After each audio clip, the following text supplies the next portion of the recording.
everybody, this is Bree from Creative Mama. Tonight I am using MCP Actions. I'm using the bag of tricks. I'm going to show you two really quick before and afters. The first one is this bowl of tortellini soup, and we are going to make that plate pure white, and we're going to pop some of the color inside the soup. My favorite way to do that is to use the Color Save Bleach tool. And what's going to happen is there's going to be a dialog box with an eyedropper tool, and we are going to click on the areas that need to be white. There's more in this image that needs to be white, so we're going to click the Add to Selection, and we're just going to keep clicking until everything that's white, that should be white, is white. We're going to click OK.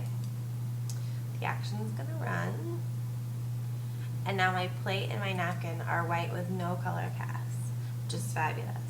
The only problem is over here in this part of the image we had some of the color removed. So we're going to add that color back in. We're going to paint it back with a black brush at 100% opacity and just color in where we lost the color. It's as simple as that.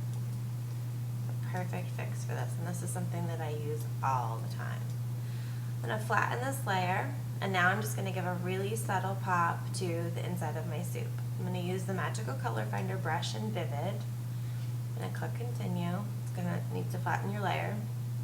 The action is going to run, and then I'm going to paint over the areas that I want popped with a soft brush.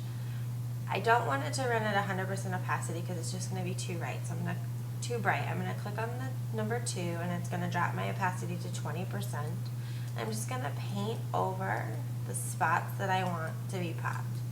You can play around with the opacity of your brush, and you can also play around with the opacity of your layer.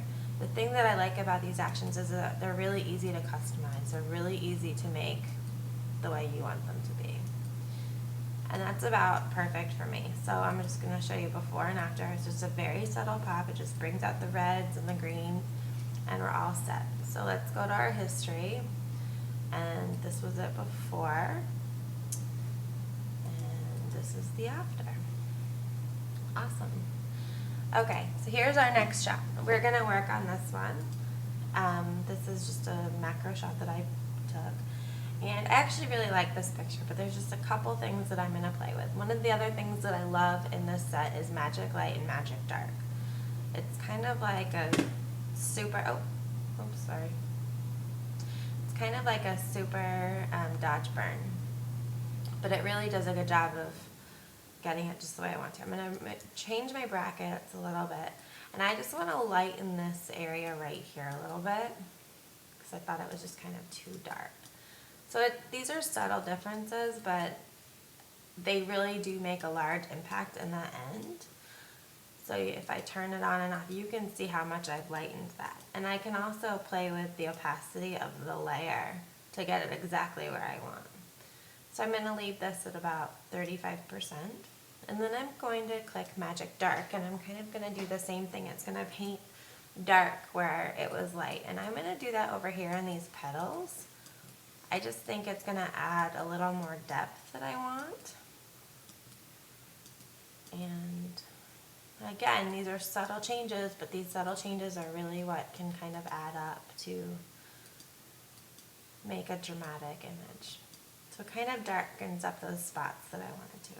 I'm going to flatten this, and I'm just going to hit Magic Contrast. And I just like how perfect my colors end up. I could open this layer palette out and play with it again, but I actually really like where it is. And the last thing that I'm going to do is I'm going to flatten it again. And since this is a macro shot and it's really tight, I want it to be really crispy and clear. So I'm going to run Magic Clarity, and it's just going to really take those spots and really crisp them up. And it's kind of, you can see specifically, especially in the middle of the flower, how it really just takes those edges and it's perfect. So that's it. Those are two quick images tonight using MCP Actions Bag of Tricks. I love them. I use them all the time, and I encourage you to do it as well. So have a great night, and I will, let me show you the before and after. the before, and here's our after. And I will post the before and afters on the post so you can see what they look like. Anyway, have a great night, and thanks for watching.